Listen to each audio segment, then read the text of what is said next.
All right, what's going on, legends? Coach Ben here. I have brought in the amazing Aamir. He runs ProNutrition and has been helping us out since day one here at F45 Alginate Paya Lebar. The reason I've got Aamir down is that you guys, particularly on the HYROX side, are investing so much time, so much energy, so much money into the race. Those are not cheap tickets.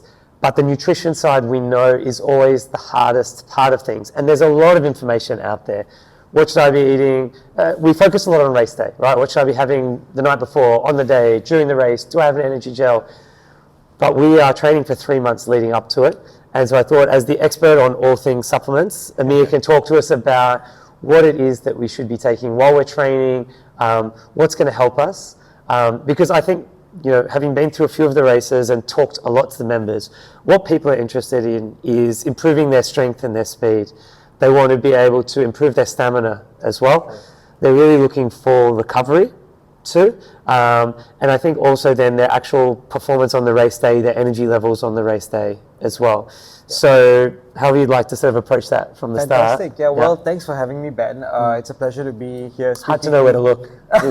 Yeah, it's a pleasure to be here speaking with the guys, and you know, happy to chime in and help some people achieve some awesome results. Cool. Right?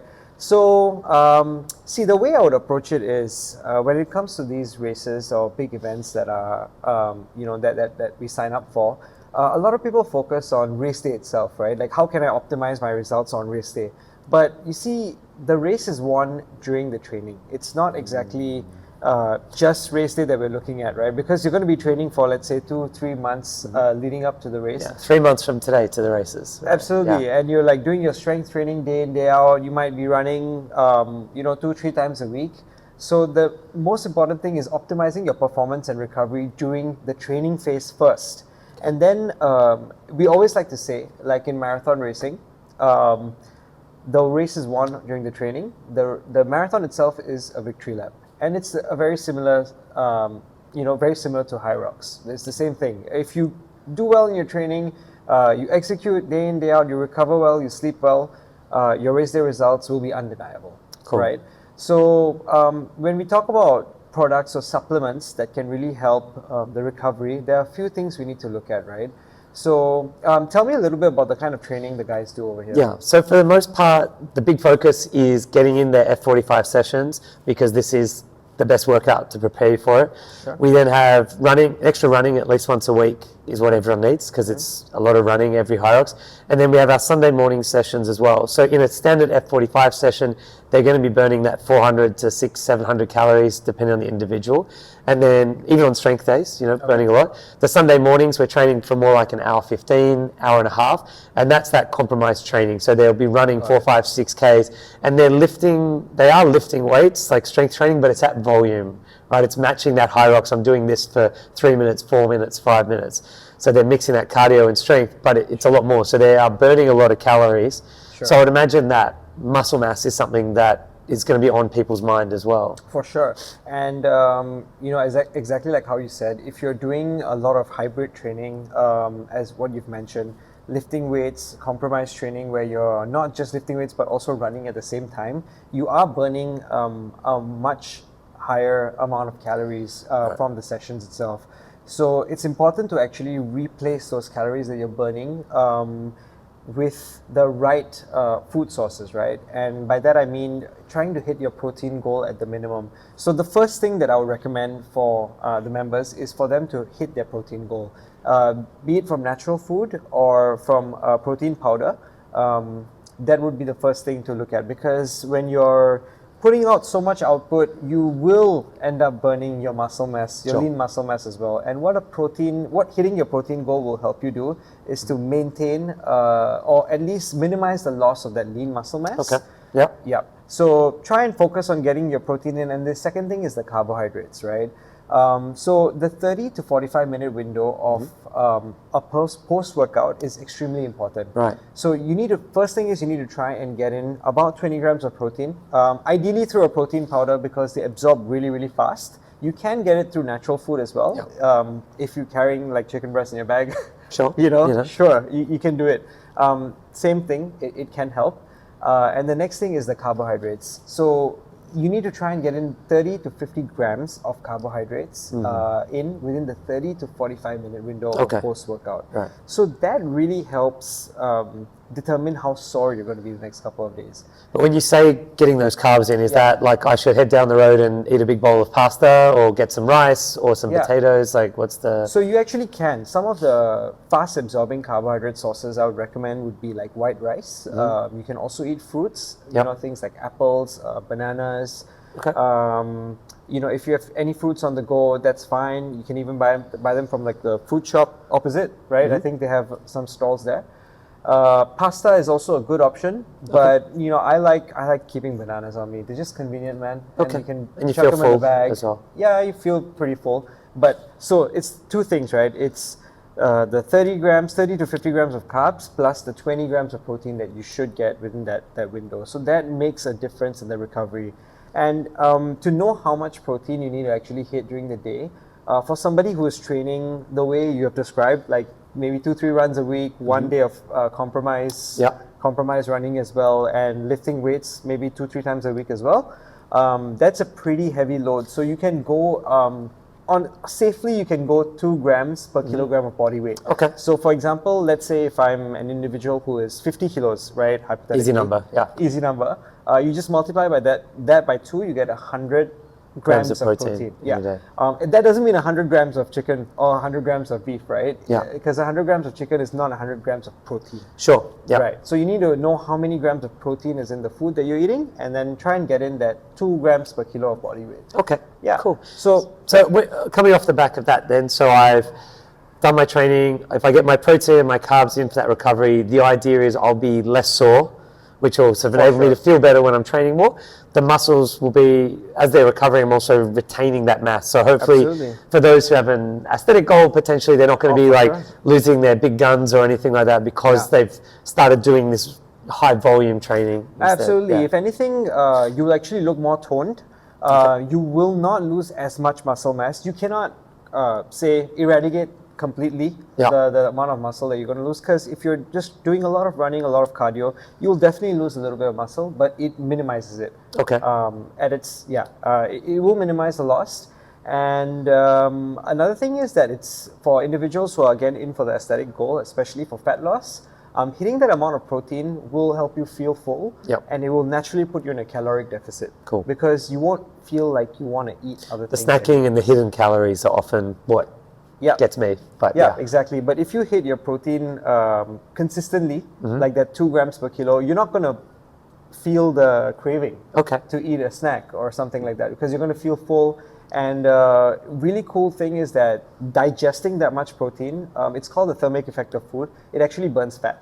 So when you hit that much protein, and your body naturally burns fat. And the more muscle you have, the more calories you burn as well. Exactly. So it comes full circle. So for those who are also thinking, okay, I'm taking my protein, I'm recovering, are there other things that can help them have a boost like consistently in their training, like creatine or other types of things? Absolutely, yeah. So we have this thing called a hierarchy of needs, right? The first thing that we always recommend to people who are training the way they are, that you have described, is going to be a multivitamin. The multivitamin is going to make sure you get your micronutrients. It's like, imagine you're building... people like me that don't eat vegetables, so... even if you do hit your vegetables... And my wife doesn't say this, but that's okay. I mean, even for people who eat the veggies, like, if you're eating outside, chances are you're probably not getting your micronutrients in. Like, even if it's one meal outside, you will not get your daily recommended intake.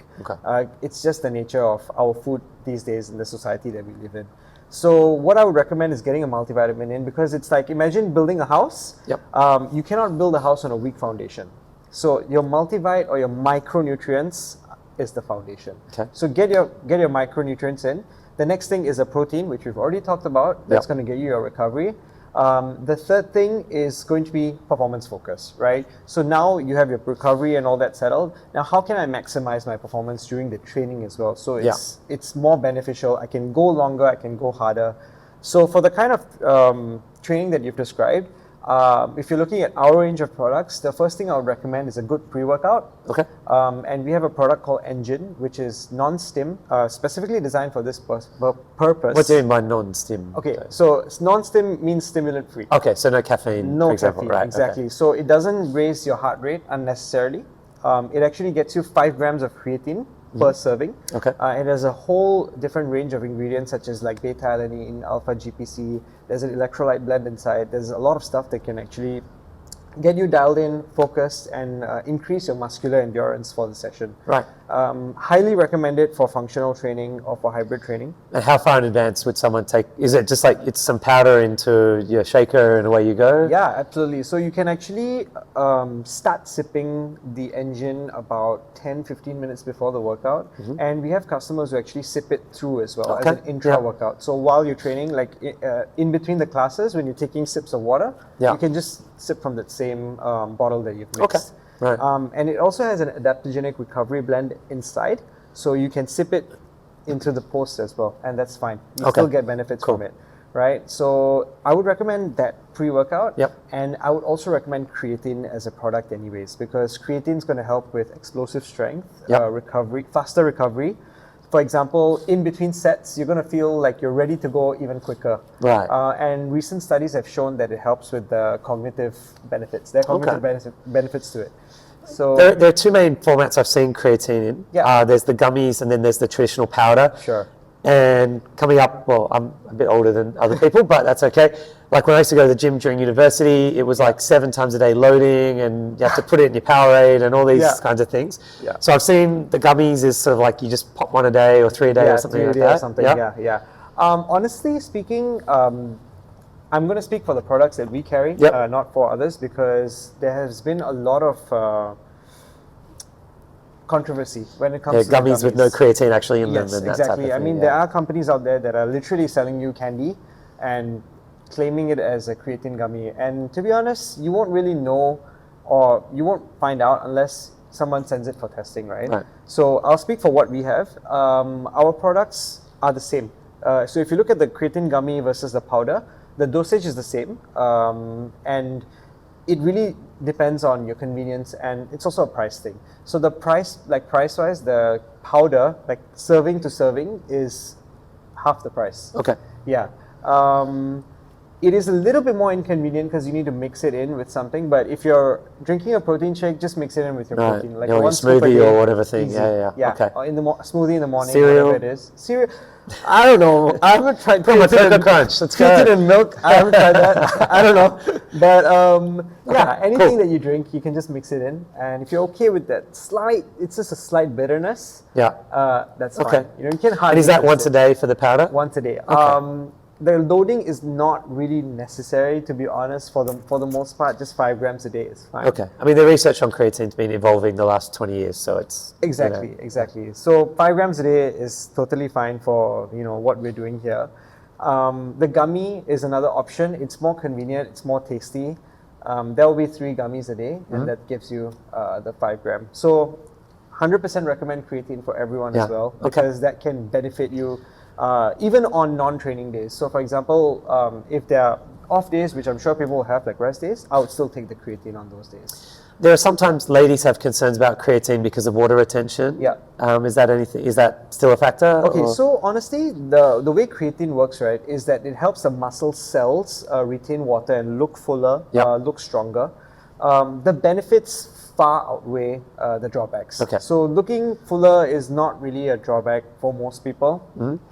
Because of the benefits that you get, it's significant amount of strength increase and power increase, and you do feel a difference in recovery, like especially intra-workout recovery. You will start to feel a difference within 2 weeks or so. And that's kind of to do with your insulin level spiking during the workout or anything like that, or is that again the old thinking? No, it's not. So this is to do with ATP reproduction. It's basically going to help produce ATP faster. It's going to give you a faster recovery and energy.